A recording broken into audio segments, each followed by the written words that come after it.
أعوذ بالله من الشيطان الرجيم بسم الله الرحمن الرحيم اللهم صل على سيدنا ونبينا وشفيعنا وحبيبنا ومولانا محمد صلى الله عليه وعلى آله وأصحابه وبارك وسلم سبحانك لا علم لنا إلا ما علمتنا إنك أنت العليم الحكيم اللهم علمنا ما ينفعنا وانفعنا بما علمتنا وزدنا علما نافعا اللهم أكرمنا بنور الفهم وافتح علينا بمعرفة العلم وسهل أخلاقنا بالحلم وزدنا علما نافعا واجعلنا ممن يستمعون القول فيتبعون أحسنه الصلاة والسلام عليك يا رسول الله الصلاة والسلام عليك يا حبيب الله الصلاة والسلام عليك يا شافع المذنبين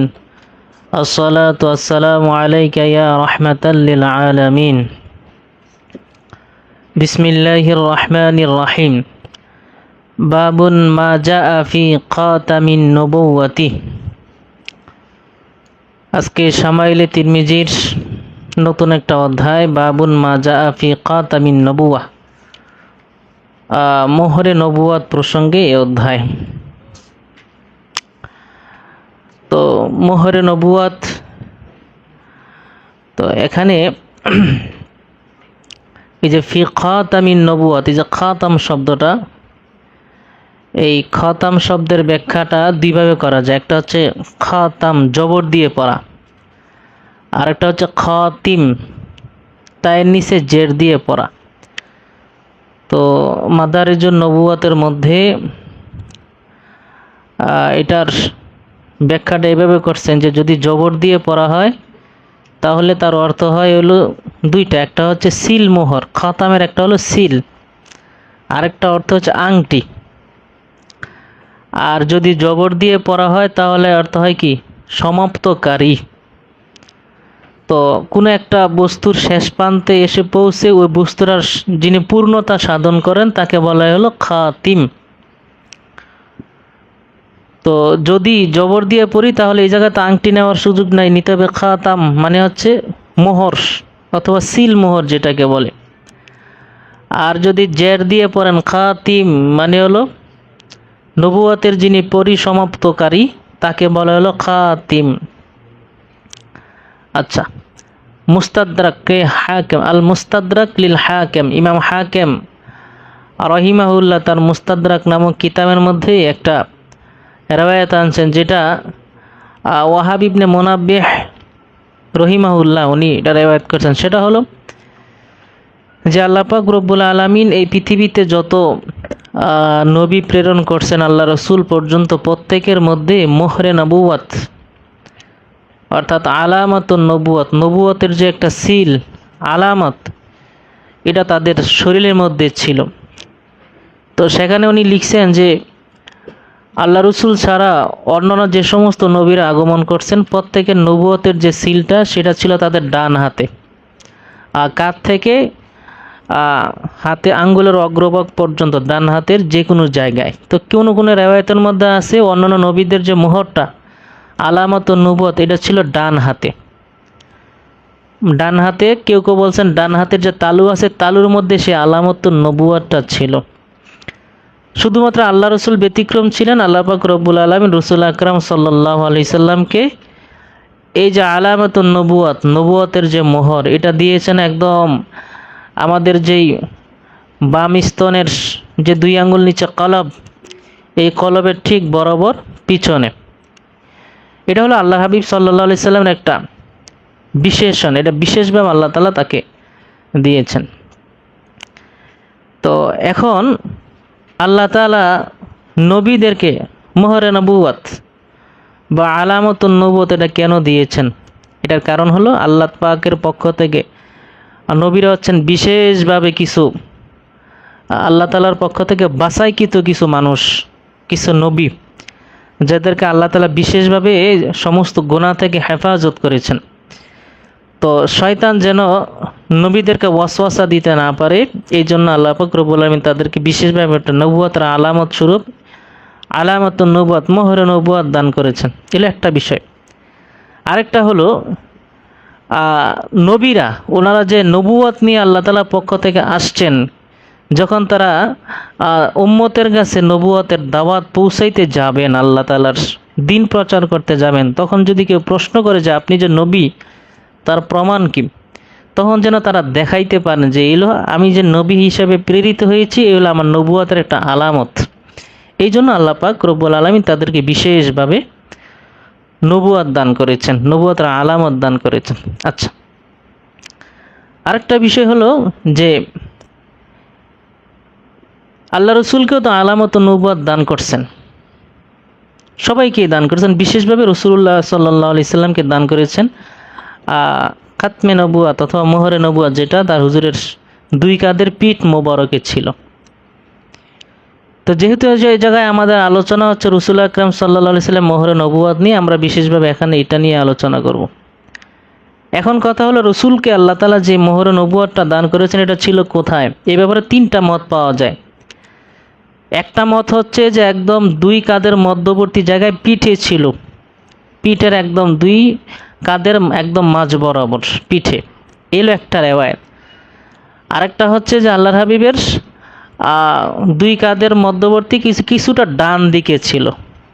আরেকটা হলো দুই কাঁধের মধ্যবর্তী কিছুটা বাম দিকে। তো আল্লামা তাওরিসি রহিমাহুল্লাহ, যেটা মাদারিজুন নবুয়াতের মধ্যে আছে, যে আসলে তিনোটা মতই সঠিক। কারণ কি? কারণ তিনোটাই তো হুজুরের পিঠ মোবারকে দুই কাঁধের মধ্যবর্তী জায়গায়, হয় ডানে অথবা বামে, যাক মাঝে তো, এই জন্য তিনোটাই সঠিক। তো বিশুদ্ধ যে রেওয়ায়ত সেটা হচ্ছে আল্লাহর হাবিবের পিঠ মোবারকে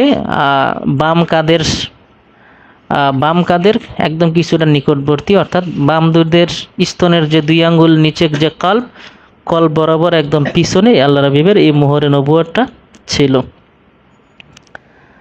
এখন আল্লাহর হাবিবের মোহরে যে নবুয়াতের আলামত রসুলের পিঠ মোবারকে যে ছিল, এটা দেখতে কেমন ছিল, এটার আকৃতিটা কি, এ ব্যাপারে অনেকগুলো রেওয়ায়ত। তার মধ্যে একটা রেওয়ায়ত হচ্ছে যে আল্লাহর হাবিবের যে মোহরে নবুয়াতটা ছিল, এটা দেখতে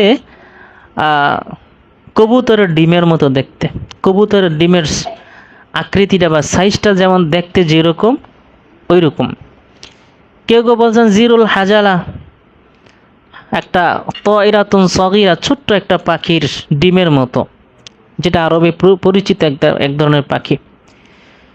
কেউ কেউ বলছেন যে মশারির যে ঘুঁটি আছে, ছোট্ট ঘুঁটি, কাপড়ের ভিতরে পেঁচানো যেরকম দেখায়, ওই রকম সাইজ, ওই সাইজের মতো আল্লাহর হাবিবের পিছনে এটা ছিল। কেউ কেউ বলছেন যে আল্লাহর হাবিবের মোহরে নবুয়াতটা যে পিছনে যে ছিল পিঠ মোবারক, এটা দেখতে ছিল হলো আপনার মুষ্টিবদ্ধ হাতের মতো, এবং যার চতুষ্পার্শ্বে ছিল আসিলের মতো তিল এবং কিছু চুল ছিল। কেউ কেউ বলছেন আল্লাহর হাবিবের পিঠ মোবারকের যে মোহরে নবুয়াতের যে আলামতটা ছিল, এটা দেখতে হলো একখণ্ড গোস্তের মতো, ছোট্ট একটা গোস্তের টুকরা, যেটা আল্লাহর হাবিবের চেহারা মোবারক দেখতে যেরকম ছিল, সাদার সাথে লাল আভা মিশ্রিত, ঠিক ওই রকম ছিল। তো অনেকগুলো রেওয়ায়েত কেউ বলছেন কাতুফাহ, রসুলের মোহরে নবুয়াতটা ছিল আপেলের মতো দেখতে সাইজ, আর চারপাশে হলো কিছু চুল মোবারক। তো এতগুলো রেওয়ায়েত কারণ কি? এক একজন সাহাবী এক এক সময় দেখছেন আর এক একভাবে দেখছেন। তো রেওয়ায়েতের মধ্যে এত ভিন্নতার কারণ কি? এই ভিন্নতা হওয়ার কারণ হলো যে রসুলুল্লাহর যে মোহরে নবুয়াত, পিঠ মোবারক যে মোহরটা ছিল, এটা এক এক সময় এক এক রকম হইতো। কোনো সময় বড় হয়ে যেত, বড় হয়ে ফুলে যেত, কোনো সময় এটা ছোট হয়ে যেত, কোনো সময় এটা দেখা যেত না, এক এক রকম ছিল। তো কোনো সাহাবী যদি দূর থেকে এটা দেখতেন, তার কাছে মনে হইতো একদম ছোট্ট ঘুঁটির মতো বা কবুতরের ডিমের মতো। যখন তিনি দেখতেন একদম কাছ থেকে, তার কাছে মনে হইতো এটা আপেলের মতো অথবা মুষ্টিবদ্ধ হাতের মতো। তো এই ব্যাপারে আল্লামা জাকারিয়া কান্দলবী রহিমাহুল্লাহ বলছেন যে আসলে নবুয়াতের মোহর আলামতটাতে একরকমই, কিন্তু এই যে সাহাবাই কেরামদের মাঝে যে দেখার যে ভিন্নতাটা, ওনারা যার কাছে যেভাবে মনে হয়েছে উনি ওইভাবে তাসবিহ দিয়া নবুয়াতের আলামতটাকে তার ছাত্রদের কাছে অথবা রেওয়ায়তের সময় এভাবে বলছেন। কিন্তু নবুয়াতের আলামত কিন্তু একটাই, নবুয়াতের মোহরে নবুয়াত ছিল, এটা ঠিক আছে, কিন্তু এই যে রেওয়ায়তের ভিন্নতা, এক একজন সাহাবী এক একভাবে তাসবিহ দিচ্ছেন, এটা হাকিকাতান তাসবিহ না, এটা মাজাজান। ওনার কাছে যে বস্তুটাকে অধিক আক্রব মনে হয়েছে, অর্থাৎ সাদৃশ্যের দিক থেকে, উনি ওইভাবে এটাকে তুলে নিয়ে আসছেন। এই হলো একটা কথা। এরপরে হলো যে আল্লাহর হাবিবের পিঠ মোবারকে যে মোহরে নবুয়াত, আলামাতুন নবুয়াতটা যে ছিল, যদি ধরি আমরা, এটা অতিরিক্ত একটা গোস্ত, ফুলা গোস্তের মতো লাল আবা মিশ্রিত দেখতে। এখন আমরা তো জানি আল্লাহ পাক রব্বুল আলামিন তার নবী হাবিবকে বিশেষ কিছু নেয়ামত দিয়ে সৃষ্টি করছেন। অন্যান্য নবীদের মধ্যে এক একজন নবীর মধ্যে এক একটা বিশেষ বৈশিষ্ট্য ছিল, কিন্তু ওই সব নবীকে আল্লাহ তাআলা যত বৈশিষ্ট্য দান করছেন, এই সব বৈশিষ্ট্য আল্লাহ রসুলকে একসাথে দান করছে। তাহলে এখন আল্লাহ রসুলকে যদি বিশেষভাবে আমরা তার আলোচনা করতে যাই, শেষ হবে না, কিন্তু কিছুটা হলে আমরা আলোচনা করতে পারি। এখন রসুলুল্লাহকে তো ছিলেন একদম কানা রাজুলান মারবুয়ান, আল্লাহর হাবিবের শরীরের মধ্যে কোনো ধরনের ত্রুটি ছিল না। তো স্বাভাবিক আমাদের অঙ্গের মধ্যে যদি অতিরিক্ত কোনো একটা গোস্ত বেড়ে যায়, একটা অংশ বেড়ে যায়, হাতের আঙ্গুল হোক, পায়ের আঙ্গুল হোক, বা মনে করেন চুল, অনেকের সামনে দিয়ে চুল থাকে না, অনেকের চুল একদম কোকড়ানো, এখন এগুলোতে একজন মানুষের জন্য আইব। রসুলের পিঠ মোবারকে যে গোস্তের টুকরাটা ছিল, যে মোহরে নবুয়াত, যেটা অতিরিক্ত ফুলা আঙ্গুরের মতো অথবা গোস্তের টুকরা ফোলা গোস্তের মতো, এটা রসুলের জন্য আইব কিনা? এটা রসুলের জন্য আইব না, এটা হলো আল্লাহ তাআলার পক্ষ থেকে একটা হিকমত। রসুল যে নবী, উনি যে খাতামুন নবুয়াত অথবা খাতিমুন নাবিয়িন, এটা প্রমাণ করার জন্য আল্লাহ পাক রব্বুল আলামিন তাকে এটা দান করছেন। এটা রসুলের জন্য এটা কোনো আইব না। আর রসুলুল্লাহর পিছনে তার পিঠ মোবারকে যেই আলামাতুন নবুয়াতটা আছে, এটা হলো উনি যে খাতামুন নাবিয়িন, মানে খাতিমুন নাবিয়িন, তিনি যে সর্বশেষ নবী, তার একটা প্রমাণ হলো এই খতমে নবুয়াতটা, মোহরে নবুয়াত। আচ্ছা, এরপরে হলো যে আল্লাহ পাক রব্বুল আলামিন সব নবীদেরকে, আল্লাহ পাক সমস্ত ত্রুটি বিচ্যুতি থেকে, আল্লাহ তাআলা গুনাহ থেকে তাদেরকে মুক্ত রাখিয়েছেন, এবং তারা যে নবী ছিলেন তাদের নবুয়তের প্রমাণ হিসেবে আল্লাহ তাআলা তাদেরকে ডান হাতে আলামত নবুয়ত দান করছেন। কিন্তু আল্লাহ পাক রব্বুল আলামিন রসুল আকরাম সাল্লাল্লাহু আলাইহি সাল্লামকে বিশেষভাবে তার একদম বাম দুধের 2 আঙ্গুলের নিচে, বাম স্তনের 2 আঙ্গুলের নিচে যে কলব, এই কলব বরাবর পিছনে রসুলকে আলামত নবুয়ত, মোহরে নবুয়তটা দান করার কারণ কি? এটার কারণ হিসেবে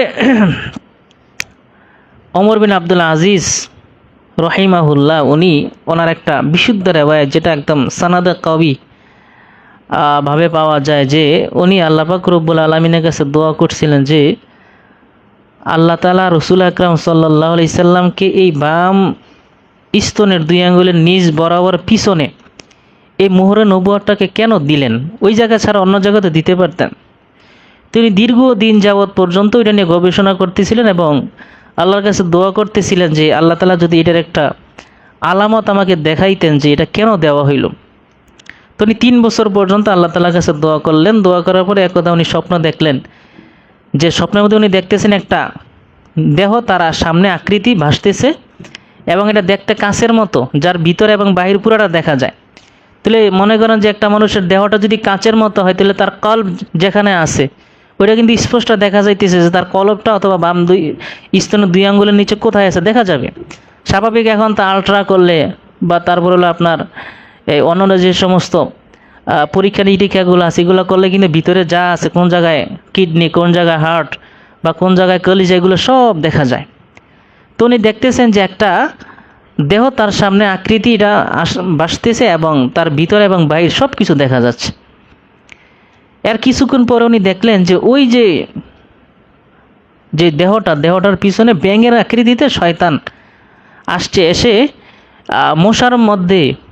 মশার মুখের 2 পাশে যেমন 2টা নল থাকে, চিকন চিকন, এটা দিয়ে যেমন মানুষকে সে কামড় দেয় রক্ত চোষার জন্য, ঠিক ব্যাঙের মুখের ভিতরে 2টা নাল আছে, যে নালগুলো দিয়ে সে খোঁচা দেয়।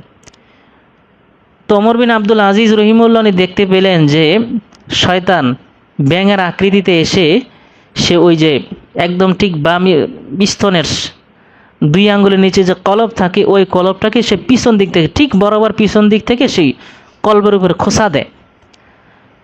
তো বান্দা যদি সে আল্লাহ তাআলার জিকির আল্লাহ তাআলার ইবাদতে মগ্ন থাকে তখন সে আস্তে করে চলে যায়।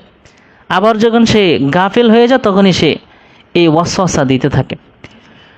তো আল্লাহর হাবিবকে যেন শয়তান ওয়াসওয়াসা দিতে না পারে এই জন্য আল্লাহ পাক রব্বুল আলামিন ওই জায়গায় ঠিক বাম দুধে দুই আঙ্গুলের নিচে বরাবর পিছনে যে কল্পটা আছে কল্প বরাবর পিছনে আল্লাহ পাক রব্বুল আলামিন তাকে এই মোহরে নবুয়তটা দান করেছে। এটা হলো আল্লাহ তাআলার পক্ষ থেকে একটা হিকমত। এখন প্রশ্ন হলো যে আল্লাহর হাবিবকে এই যে মোহরে নবুয়ত এটা কখন দান করছেন আল্লাহ তাআলা? তো এই ব্যাপারে চারটা মত পাওয়া যায়। একটা মত হচ্ছে যে আল্লাহর হাবিব সাল্লাল্লাহু আলাইহি সাল্লামকে তার জন্মের সময় আল্লাহর হাবিব যখন জন্মগ্রহণ করছেন ওই সময় তাকে ওই মোহরে নবুয়তটা আল্লাহ পাক রব্বুল আলামিন দান করছেন, আলামাতুন নবুয়ত। দুই নম্বর মত হচ্ছে যে এটা উনি জন্মগ্রহণ করার পরে আল্লাহ পাক রব্বুল আলামিন তাকে এই আলামাতুন নবুয়তটা তাকে দান করছেন।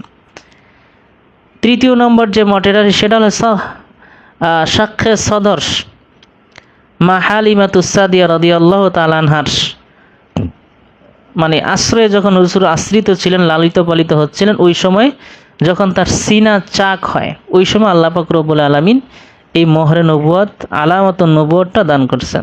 আর সর্বশেষ চতুর্থ নম্বর মতটা হচ্ছে বিআইসাতুর রাসূল, আল্লাহ রাসূলের কাছে যখন যেই সময় থেকে ওহী আসা শুরু হয় 40তম বছর বয়সে ওই সময় এই নবুয়তের আলামতটা মোহরে নবুয়তটা দান করেন। তবে বিশুদ্ধ মত হচ্ছে যে সাক্কা সদর রসুলের সিনা চাক যেই বছর হয় ওই বছর মূলত আল্লাহ পাক তাকে মোহরে নবুয়ত এটা দান করেন। আচ্ছা, তো স্বাভাবিকভাবে রসুল জীবিত থাকা অবস্থায় মোহরে নবুয়তের আলামত এটা থাকাটা যৌক্তিক। ইন্তেকালের পরে রসুলের এই মোহরে নবুয়ত আলামতুন নবুয়ত এটা ছিল কি না? আল্লাহ রসুল যখন ইন্তেকাল করেন সাহাবায়ে কেরামের মধ্যে দুইটা ভাগ হয়ে যায়, যে মনে হয় রসুল ইন্তেকাল করেন নাই, আর কিছু কিছু সাহাবী বলছেন যে না রসুল ইন্তেকাল করছেন।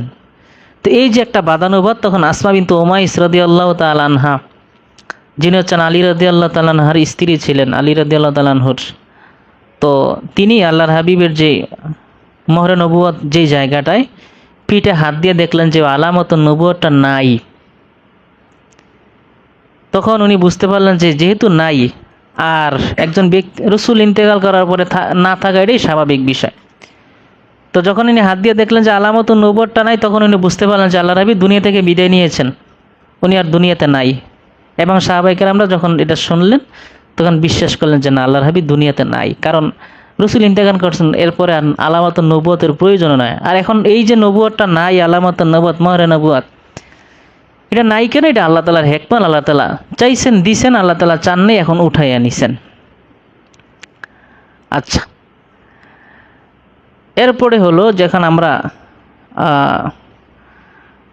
আরেকটা বিষয় এখানে আছে, সেটা হলো যে খতমে নবুয়ত। এখানে যে আলোচনা, এখানে যদিও মোহরে নবুয়তের আলোচনা আসছে, কিন্তু এখানে খাতিম জের দিয়া পড়লে তায়ের নিচে তাহলে সবচেয়ে ভালো হয় যে আল্লাহ রাবিব ছিলেন খাতিমুন নবুয়ত, নবুয়তের পরিসমাপ্তকারী, অর্থাৎ যার পর আর কোনো নবী আসবেন না। যদি আল্লাহর হাবিব সাল্লাল্লাহু আলাইহি সাল্লাম বলছেন যে আনা খাতামুন নাবিয়িন লা নাবিয়্যা বাদি, আমি হলাম শেষ নবী, কোরআন এবং হাদিস দ্বারা স্পষ্ট মতবাদের সূত্রে বর্ণিত আল্লাহর হাবিব পরে আর কোনো নবী আসবেন না, এটাই বিশুদ্ধ মত এবং উম্মার ইজমা। কেউ যদি অস্বীকার করে সে কাফির হয়ে যাবে। খতমে নবুয়ত এটা শুধুমাত্র আমাদের স্বাভাবিক আলোচ্য বিষয় না, এটা কিন্তু একটা আকীদাগত একটা বিষয়। কোনো ব্যক্তি যদি রাসূলুল্লাহর খাতিমুন নাবিয়িন অর্থাৎ তিনি যে খাতামুন নাবিয়িন এটা অস্বীকার করলে ব্যক্তি কাফের হয়ে যাবে। কারণ হুজুর বলছেন আমার ইন্তেকালের পরে কিছু দাজ্জালুন কাজ্জাবুন বের হবে, যারা হচ্ছে মিথ্যা নবুয়তের দাবিদার, যাদের সংখ্যা হবে 30 জন পর্যন্ত, যারা প্রত্যেকে কাফের। আল্লাহ রসুলের জামানায় কয়েকজন বের হয়েছিল, আসাদ আনসি, মুসাইলামাতুল কাজ্জাব সহকারে এই সমস্ত। তো রসুলুল্লাহর পরে কোনো নবী আসবে না, কেউ যদি আসে দাবি করে এটা মানে হলো তার রসুলুল্লাহর যে নবুয়তকে অস্বীকার করা, এতে সে কাফির হিসেবে গণ্য হবে। এবার চলেন আমরা হাদিসের মধ্যে ফিরে যাই।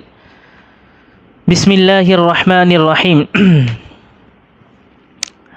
বাবুন মা জাআ ফি খাতামিন নবুওয়াতি অথবা বাবুন মা জাআ ফি খাতিমিন নবুওয়াতি, মোহরে নবুয়ত সম্পর্কে আলোচনা অথবা যিনি হচ্ছেন নবুয়তের পরিসমাপ্তকারী অর্থাৎ সর্বশেষ নবী সম্পর্কে আলোচনা। বিহি কলা হাদ্দাসানা আবু রজাইন। এখানে আরেকটা বিষয়, সেটা হলো যে মুসান্নিফ রহিমাহুল্লাহ এখানে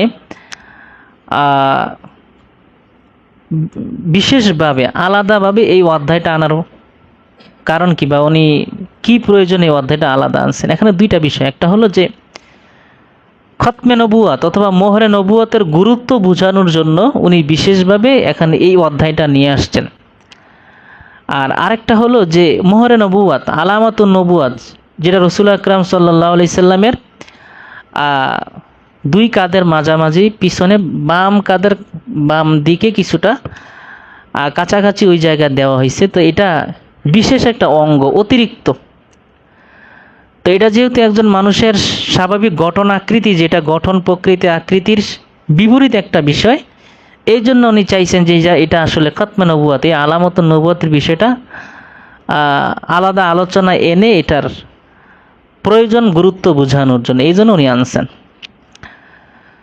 আচ্ছা, হাদ্দাসানা বিহি ক্বালা হাদ্দাসানা আবু রাজাইন কুতাইবাতু ইবনু সাঈদিন হাদ্দাসানা হাতিম ইবনু ইসমাঈল আনিল জাদ ইবনে আব্দুর রহমান ক্বালা সামি'তু সাঈব ইবনা ইয়াজিদা ইয়াকুলু যাহাবাত বি ক্বালাতি ইলান নবী সাল্লাল্লাহু আলাইহি ওয়াসাল্লাম ফাকালাত ইয়া রাসূলুল্লাহ সাল্লাল্লাহু আলাইহি ওয়াসাল্লাম ইন্না ইবনা উখতি ওয়াজিউন ফামাসাহা সাল্লাল্লাহু আলাইহি ওয়াসাল্লাম রাসি ওয়া দাআ লি বিল বারাকাতি ওয়া তাওয়াদ্দা ফাশারিবতু মিন আউদুইহি ওয়া কুনতু খালফা যাহরিহি ফানাজারতু ইলাল খাতামি বাইনা কাতিফাইহি ফাইদা হুয়া মিসলু জিররিল হাজালাতি।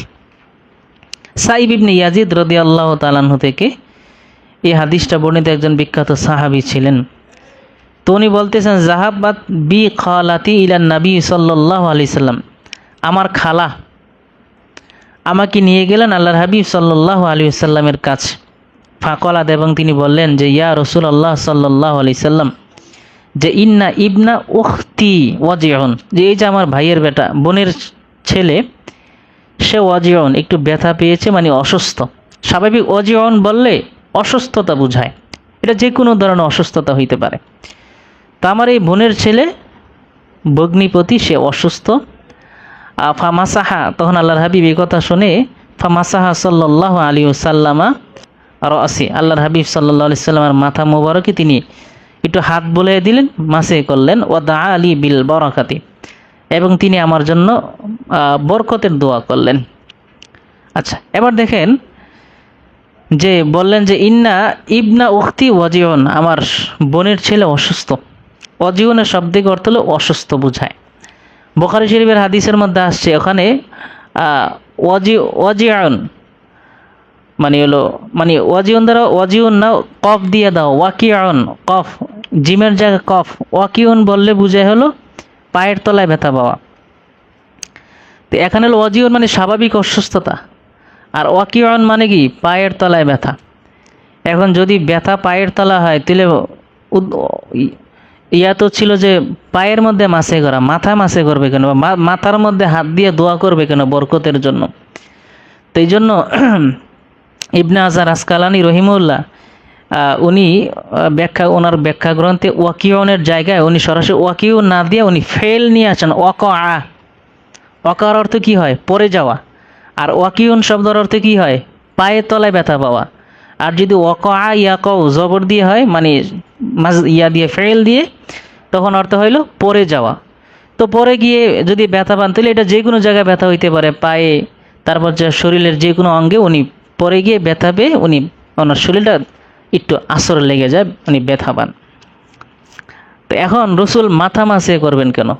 স্বাভাবিকভাবে সুন্নত হচ্ছে যে কোনো ব্যক্তি যদি যে জায়গায় ওনার অসুস্থতা দেখা দিবে, যে জায়গায় ওনার ক্ষত হবে, ওখানে একটু হাত বুলিয়ে দেওয়া বা ওই জায়গায় হাতটা রেখে তার জন্য দোয়া করা বা তাকে সমবেদনা জানানো, এটা হলো উত্তম এবং এটা হলো সুন্নাহ। তো রসুল তার মাথায় হাত বুলিয়ে দোয়া করলেন বরকতের। এটার একটা কারণ হচ্ছে যে যেহেতু একটা মানুষের যে মাথা, এটা হলো শরীরের মধ্যে সবচেয়ে গুরুত্বপূর্ণ একটা অঙ্গ। এই জন্য আল্লাহ হাবিব তার মাথা কি করলেন, মাসে করলেন বা মাথা মুছে দিলেন, এরপরে দোয়া করলেন। আরেকটা বিষয় হলো যে মানুষের শরীরে যত জায়গায় আছে সব জায়গায় যদিও অন্য জায়গায় যদিও তার অসুস্থতা হয়, কিন্তু মাথায় যদি কোনো ব্যক্তি হাত বুলাইয়া দেয় তাহলে তার শরীরে মনের মধ্যে একটা প্রশান্তি আসে। ব্যথা অন্য জায়গায়, কিন্তু মাসে যদি করে মাথায়, তাহলে তার শরীরের মধ্যে এক ধরনের প্রশান্তি অনুভূত হয়। এই জন্য রসুল তার মাথায় হাত বুলিয়ে দিয়েছেন। তো আরেকটা অর্থ হলো যে স্বভাবতই তিনি তার মাথায়ও আঘাত খাইছিলেন, এই জন্য আল্লাহ হাবিব তার মাথায় ধরে এরপরে দোয়া করছেন। তো বরকতের জন্য দোয়া করছেন। বরকত বলতে এখানে ওলামায়ে কেরাম বলছেন বরকত দ্বারা এখানে দুইটা উদ্দেশ্য, একটা হচ্ছে সেহাত, আর একটা হলো এই কি বলে তার আমর, তার বয়স, আল্লাহ তাআলা যেন তার হায়াত বৃদ্ধি করে দেয়। একটা হচ্ছে সেহাত, একটা হচ্ছে কাসরাতুল হায়াত, কাসরাতুল আমর, যে আল্লাহ তাআলা তাকে যেন সুস্থ করে দেন। আরেকটা হলো আল্লাহ তাআলা যেন তার হায়াতকে বৃদ্ধি করে দেন। এই জন্য ইমাম বাইহাকি রহিমাউল্লাহ থেকে এবং আল্লামা মোনাবি রহিমাউল্লাহ, ওনাদের উভয় থেকে একটা রেওয়ায়াত আসছে যে আল্লাহর হাবিব সাল্লাল্লাহু আলাইহি সাল্লাম তাকে এই যে মাথায় হাত ধরে দোয়া করছিলেন, এই হাত ধরে দোয়া করার কারণে উনি 94 বছর পর্যন্ত জীবিত ছিলেন পৃথিবীতে, কিন্তু ওনার মাথার একটা চুলও পাকে নাই। তার দাড়ি পেকে গেছে, কিন্তু ইন্তেকাল পর্যন্ত রসুলের মাথায় তার হাত লাগার কারণে ওনার মাথার একটা চুলও পাকে নাই, এবং উনি 94 বছর পর্যন্ত বেঁচে ছিলেন। কেন? ওই যে আল্লাহর হাবিব তার হায়াতের জন্য দোয়া করছিলেন, আল্লাহ তাআলা যেন তাকে দীর্ঘদিন পর্যন্ত বাঁচাইয়া রাখেন। আচ্ছা, এরপরে ওয়াতাওয়াদ্দা, আল্লাহর হাবিব তাকে প্রথমে, যেহেতু স্বাভাবিকভাবে আপনি একজন বাচ্চাকে নিয়ে আসলে আমার কাছে মনে করেন বা কারো কাছে যদি নিয়ে যান, সে প্রথমে অসুস্থতার কথা যদি আপনি বলেন, তাহলে প্রথমে তাকে মাথায় হাত দেন বা ধরে তাকে একটু সহানুভূতি দেখায়। তো এটা আল্লাহর হাবিব করার পর ওয়াতাওয়াদ্দা, তিনি উজু করলেন। এরপরে বলতেছেন ফাশারিবতু মিন উযুইহি, আল্লাহর হাবিব উজু করার পরে এই অজুর যে অবশিষ্ট পানিটা আছে আমি এটা বরকত স্বরূপ আমি গ্রহণ করি বা আমি পান করি। দেখেন ওদু ওয়ের উপরে জবর দিয়ে আছে, ওয়ের উপরে যদি জবর থাকে তখন এটা হয়, এটার অর্থ হচ্ছে যে অজু করার পরে পাত্রের মধ্যে যে অবশিষ্ট পানি থাকে এটাকে বলা হয় হলো ওদু।